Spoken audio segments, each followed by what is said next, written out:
रक्षाबंधन पर मायके से ये 3 चीजें भूलकर भी मत लाना, वरना पूरा जीवन हो जाएगा बर्बाद। जय श्री कृष्ण। राधे राधे। रक्षाबंधन हिंदू धर्म में एक ऐसा पर्व है जिसे भाई बहन के प्यार का त्योहार कहा जाता है। रक्षाबंधन हर साल श्रावण मास की पूर्णिमा को मनाया जाता है। इस दिन बहन अपने भाई की कलाई पर रक्षा सूत्र यानी राखी बांधती है। यह केवल राखी नहीं होती, यह मंत्रों से पूजित, भावना से सिंचित और श्रद्धा से जुड़ा एक ऐसा बंधन होता है जिसमें बहन अपने भाई के लिए न केवल मंगल की कामना करती है बल्कि उसकी रक्षा के लिए अपनी प्रार्थनाओं का कवच बुनती है। भाई इस पवित्र सूत्र को अपने जीवन की सबसे बड़ी जिम्मेदारी मानकर यह वचन देता है कि वह शरीर से ही नहीं, आत्मा से भी अपनी बहन की रक्षा करेगा, उसकी मान मर्यादा की रक्षा करेगा और किसी भी परिस्थिति में उसे अकेला नहीं छोड़ेगा। रक्षाबंधन का यह स्वरूप केवल आधुनिक परंपराओं में नहीं बल्कि वैदिक युग से चला आ रहा है। एक बार जब राक्षसों और देवताओं का भीषण संग्राम हुआ और इंद्रदेव की विजय हो गई, तब इंद्राणी ने एक राखी मंत्रों से सिद्ध करके उनके हाथ पर बांधी। उसी दिन से वह रक्षा का एक सूत्र बन गया। वह केवल धागा नहीं था, वह स्वयं आस्था थी जो रक्षा कवच के रूप में स्थापित हुई। उसी रक्षा सूत्र के बल पर इंद्र को विजय प्राप्त हुई और तभी से यह परंपरा चली आ रही है कि जब कोई प्रिय व्यक्ति संकट में हो तब उसके लिए एक रक्षा सूत्र बांधकर उसके जीवन को मंगलमय बनाया जाए। यही नहीं, महाभारत काल की वह कथा जिसे हम सब जानते हैं कि जब श्री कृष्ण के हाथ से रक्त बह रहा था तब द्रौपदी ने अपनी साड़ी का पल्लू फाड़कर उनके हाथ पर बांध दिया। वह केवल एक कपड़े का टुकड़ा नहीं था, वह द्रौपदी की आत्मा से निकली रक्षा की भावना थी। श्री कृष्ण ने उसी क्षण यह प्रण किया कि जब भी द्रौपदी संकट में होगी वे उसकी रक्षा करेंगे, और वह वचन उन्होंने निभाया भी। चीरहरण के समय जब समस्त सभा स्तब्ध थी तब श्री कृष्ण ने उस वचन की लाज रखी और द्रौपदी की रक्षा की। यही रक्षाबंधन का वास्तविक अर्थ है कि जब एक आत्मा दूसरी आत्मा को केवल सामाजिक ही नहीं बल्कि आध्यात्मिक रक्षा का वचन देती है, तब वह संबंध जन्मों जन्मांतर तक जीवित रहता है। और यही वह भाव है जो हर साल रक्षाबंधन के रूप में घर घर में पुनर्जन्म लेता है। इस वीडियो में मैं आपको बताऊंगी कि रक्षाबंधन कब मनाया जाएगा, इस बार राखी बांधने के 3 शुभ समय कब रहेंगे और इस दिन भद्रा का वास कब होगा। इस दिन कौन से शुभ योग बनेंगे और अभिजीत शुभ मुहूर्त कब बनेगा। सबसे पहले जानते हैं कि साल 2025 में रक्षाबंधन कब है। इस साल रक्षाबंधन का पर्व 9 अगस्त शनिवार को मनाया जाएगा क्योंकि इसी दिन सावन मास की पूर्णिमा पड़ रही है। पंचांग के अनुसार पूर्णिमा तिथि 8 अगस्त को दोपहर 2:12 से शुरू होकर 9 अगस्त को दोपहर 1:24 तक रहेगी। इसलिए 9 अगस्त को ही रक्षाबंधन मनाया जाएगा। अब जानते हैं कि इस बार राखी बांधने के 3 शुभ समय कब रहेंगे और इस दिन भद्रा का वास कब होगा। इस दिन कौन से शुभ योग बनेंगे और अभिजीत शुभ मुहूर्त कब बनेगा। रक्षाबंधन 2025 का पावन पर्व पूरे श्रद्धा और उत्सव की भावना के साथ शनिवार 9 अगस्त को मनाया जाएगा। 9 अगस्त को दिन भर भद्रा का साया रहेगा और जब तक भद्रा रहती है तब तक राखी बांधना धार्मिक दृष्टि से वर्जित माना जाता है। लेकिन इस बार भद्रा काल रात्रि 8:41 पर समाप्त हो जाएगा। इसके बाद जो समय मिलेगा वह शुभ और दोष रहित रहेगा। इसीलिए रक्षाबंधन की विधिवत पूजा और राखी बांधने का श्रेष्ठ समय भद्रा समाप्ति के बाद की रात में ही माना गया है। राखी बांधने के लिए पहला मुहूर्त रात्रि 8:41 से रात्रि 9:45 तक रहेगा। दूसरा मुहूर्त रात्रि 9:45 से रात्रि 10:59 तक रहेगा। तीसरा विशेष मुहूर्त 10 अगस्त की आधी रात 12:01 से रात्रि 1:25 पर समाप्त होगा। यह सभी मुहूर्त भद्रा के समाप्त होने के बाद के हैं और इन समयों में राखी बांधना पूर्णतः शुभ और मांगलिक माना गया है। इस दिन शिव योग और सिद्धि योग का संयोग बन रहा है, जिसमें शिव योग प्रातः 10:05 से शुरू होगा और अगले दिन 10 अगस्त को प्रातः 8:12 पर समाप्त होगा, जबकि सिद्धि योग प्रातः 6:09 से आरंभ होकर अगले दिन प्रातः 6:07 तक रहेगा। इन योगों के प्रभाव से यह पर्व अत्यंत फलदायक होगा और राखी बांधने से भाई बहन दोनों के जीवन में शुभता और समृद्धि बढ़ेगी। यदि कोई बहन दिन में ही प्रतीक रूप में राखी बांधना चाहती है तो वह अभिजीत मुहूर्त में ऐसा कर सकती है। 9 अगस्त को अभिजीत मुहूर्त दोपहर 12:01 से दोपहर 12:53 तक रहेगा। यह काल सूर्य के प्रभाव में आता है और तात्कालिक कार्यों के लिए अत्यंत शुभ माना जाता है। लेकिन यदि धार्मिक नियमों का पूरी तरह पालन करना हो तो रात्रि के बाद ही राखी बांधना श्रेष्ठ माना गया है। अब जानते हैं कि रक्षाबंधन की थाली में क्या क्या रखना चाहिए।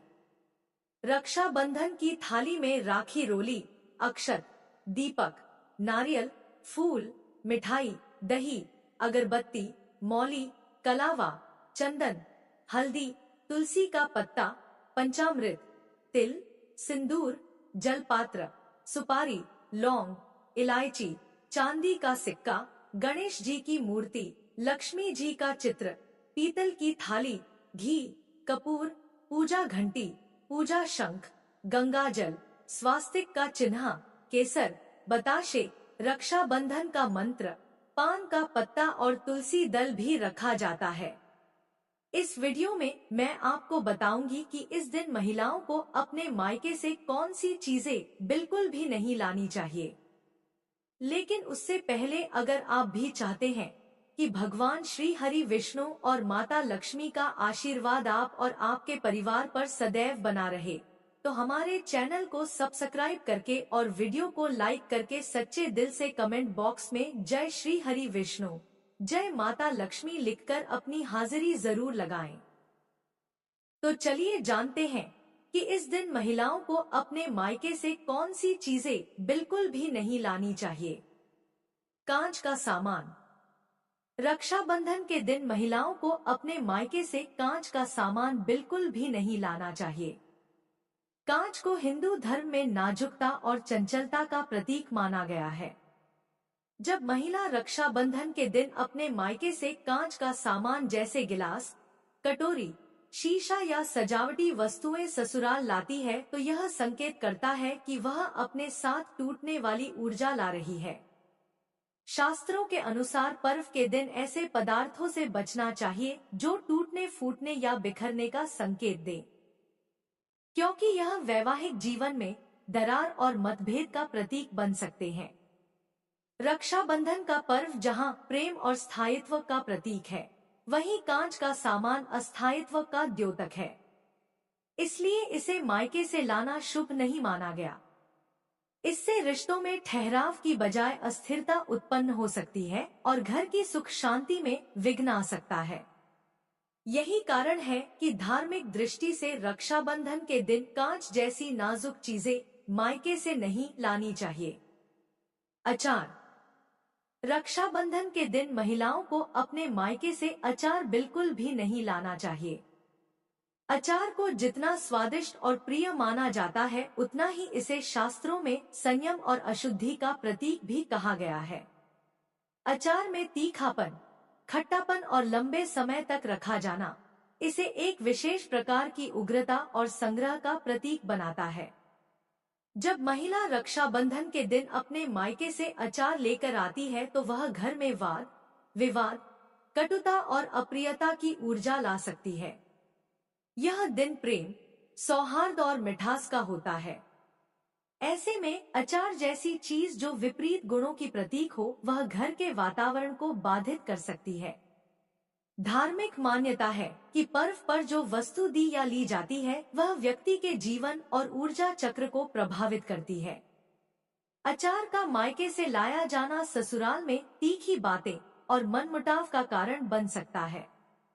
इस पावन अवसर पर अचार को दूर ही रखना श्रेयस्कर होता है। लोहे का सामान। रक्षाबंधन के दिन महिलाओं को अपने मायके से लोहे का सामान बिल्कुल भी नहीं लाना चाहिए। लोहे को शास्त्रों में कठोरता और भारीपन का प्रतीक माना गया है। लोहे का संबंध राहु और शनि जैसे क्रूर ग्रहों से जोड़ा जाता है और यह ऊर्जा को भारी और स्थिर कर देता है। जब महिला रक्षाबंधन के दिन अपने मायके से लोहे का तवा, कढ़ाई, चाकू या अन्य कोई लोहे की वस्तु लेकर आती है तो वह ससुराल में मानसिक और पारिवारिक दबाव को आमंत्रित कर सकती है। यह चीजें रिश्तों की कोमलता को प्रभावित करती हैं और घर के वातावरण में कठोरता बढ़ा सकती हैं। लोहे की वस्तु मायके से लाना घर की शुद्धता और आध्यात्मिक संतुलन को भी बाधित करता है, क्योंकि यह अग्नि और वायु तत्व से मेल नहीं खाता। धार्मिक दृष्टि से यह भी माना गया है कि पर्वों के दिन लोहे का लेन देन करने से लक्ष्मी की कृपा रुष्ट हो सकती है। इसलिए रक्षाबंधन जैसे शुभ अवसर पर लोहे की चीजों से दूर रहना उत्तम होता है। नमक। रक्षाबंधन के दिन महिलाओं को अपने मायके से नमक बिल्कुल भी नहीं लाना चाहिए। नमक को जीवन में स्वाद का प्रतीक माना गया है, पर धार्मिक दृष्टि से इसका बहुत गहरा अर्थ होता है। नमक को शुद्धता और शरीर की ऊर्जाओं से जोड़कर देखा गया है। जब महिला रक्षाबंधन के दिन अपने मायके से नमक लेकर आती है तो वह अपनी ऊर्जा के संतुलन को अनजाने में प्रभावित कर सकती है।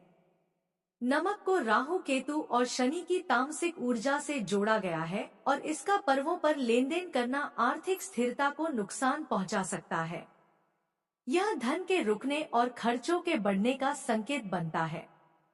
साथ ही यह भी मान्यता है कि जो बहन मायके से नमक लेकर आती है वह अपने ससुराल में सौहार्द और सम्मान की मिठास कम कर देती है।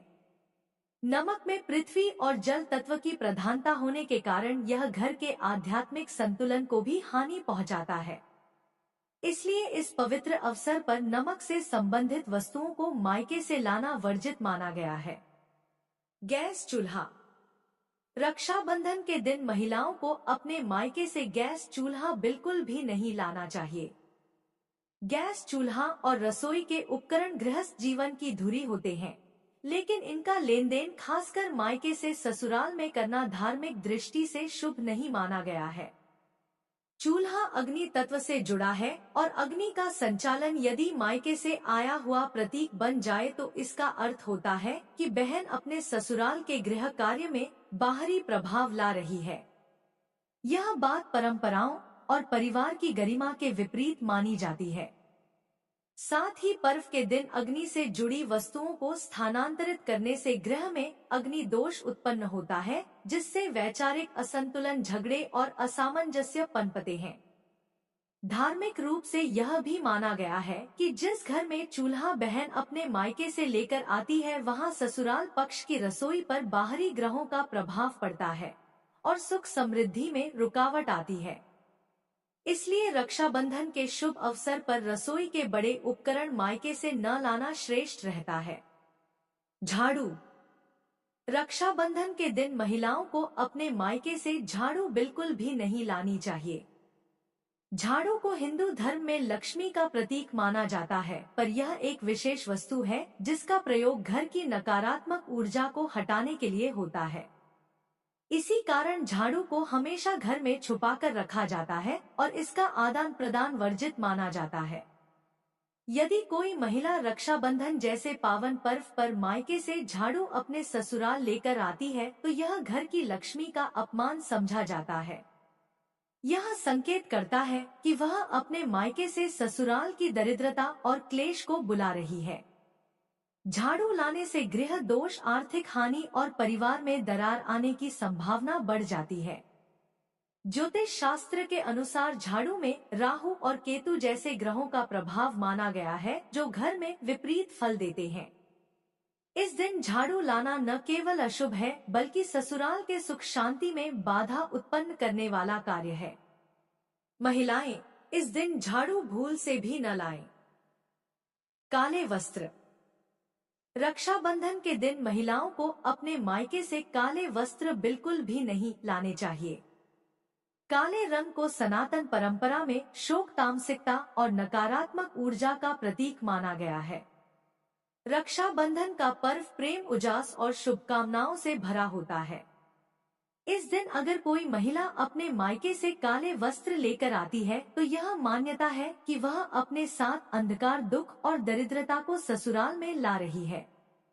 काले कपड़ों का संबंध शनि और राहु जैसे क्रूर ग्रहों से माना गया है और इनका प्रभाव पारिवारिक जीवन पर भारी पड़ सकता है।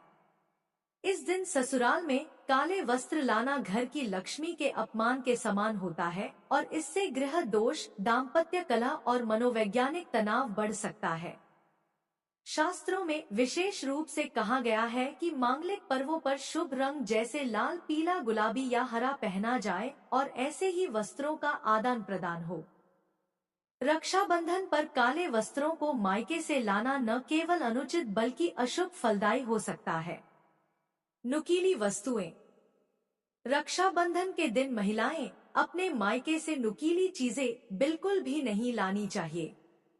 नुकीली वस्तुएं जैसे कैंची, चाकू, सुई, ब्लेड आदि को सनातन धर्म में कटुता, संघर्ष और कटाव का प्रतीक माना गया है। रक्षाबंधन जैसे शुभ दिन पर जब बहन और भाई का अटूट प्रेम बंधन में बंधता है, उस दिन अगर कोई महिला मायके से ऐसी नुकीली वस्तु ससुराल लाती है तो यह प्रेम संबंधों में दरार और कटुता उत्पन्न करने वाला संकेत होता है। विशेषकर पति पत्नी के रिश्तों में इसका नकारात्मक असर माना गया है। साथ ही यह लक्ष्मी और वैवाहिक सुख के विरोध में भी माना गया है। नुकीली वस्तुएं घर की ऊर्जा को काटती हैं और आपसी संबंधों में दूरी और वाद विवाद को जन्म देती हैं। शास्त्रों में ऐसे उपकरणों को केवल आवश्यकता पड़ने पर ही लाने की अनुमति है, लेकिन किसी शुभ पर्व पर इनका लेन देन वर्जित माना गया है। इसलिए रक्षाबंधन के दिन ससुराल लौटते समय महिलाओं को नुकीली चीजें मायके से नहीं लानी चाहिए। जूते, चप्पल। रक्षाबंधन के दिन महिलाएं अपने मायके से जूते, चप्पल बिल्कुल भी नहीं लाने चाहिए। जूते चप्पल को हिंदू धर्म में अपवित्र और तामसिक वस्तु माना गया है, क्योंकि यह पैरों से जुड़े होते हैं और जमीन की सारी नकारात्मकता को अपने साथ जोड़ते हैं। रक्षाबंधन जैसे पवित्र पर्व पर जब बहन अपने मायके से ससुराल लौटती है तो जूते चप्पल लाना गृह दोष, वैवाहिक तनाव और आर्थिक हानि का कारण बन सकता है। यह संकेत करता है कि कोई अपवित्र वस्तु घर के अंदर प्रवेश कर रही है। जूते चप्पल को घर की चौखट से भीतर लाना भी सामान्य दिनों में निषेध माना गया है। ऐसे में इस पर्व पर इनका लाना विशेष रूप से वर्जित है। धार्मिक मान्यता यह भी है कि चप्पल जैसे तामसिक तत्व लक्ष्मी के आगमन को रोकते हैं और घर में तनाव का वातावरण बना देते हैं। महिलाएं इस बात का विशेष ध्यान रखें कि वे इस दिन मायके से जूते, चप्पल या उससे जुड़ी कोई वस्तु न लेकर आएं। माचिस। रक्षाबंधन के दिन महिलाओं को अपने मायके से माचिस बिल्कुल भी नहीं लाना चाहिए। रक्षाबंधन के दिन माचिस को लाना या ले जाना शास्त्रों के अनुसार अत्यंत अपवित्र और अनिष्टकारी माना गया है, क्योंकि माचिस अग्नि का स्रोत है और अग्नि जहां रचना करती है वहीं विनाश भी लाती है। माचिस केवल एक साधारण वस्तु नहीं होती, बल्कि यह ऊर्जा का वह केंद्र है जिससे पूरे घर की दशा और दिशा प्रभावित हो सकती है। जब कोई स्त्री अपने मायके से माचिस लेकर आती है तो वह अनजाने में अपने घर में अग्नि तत्व की अशांति और उग्रता का प्रवेश करवाती है। धार्मिक मान्यता है कि रक्षाबंधन जैसे पवित्र दिन पर बहन जब अपने भाई की कलाई पर रक्षा का सूत्र बांधती है तो वह उसके जीवन में सुख, शांति और समृद्धि की कामना करती है। परंतु अगर उसी समय माचिस जैसी अग्निकारी वस्तु को वह साथ लेकर आती है तो उससे शुभ ऊर्जा बाधित होती है और घर में कलह, क्लेश और दरिद्रता प्रवेश कर सकती है। तो यह थी वे चीजें जिन्हें महिलाओं को अपने मायके से बिल्कुल भी नहीं लाना चाहिए। हर हर महादेव। अगर वीडियो पसंद आई तो हमारे चैनल को सब्सक्राइब करें। धन्यवाद।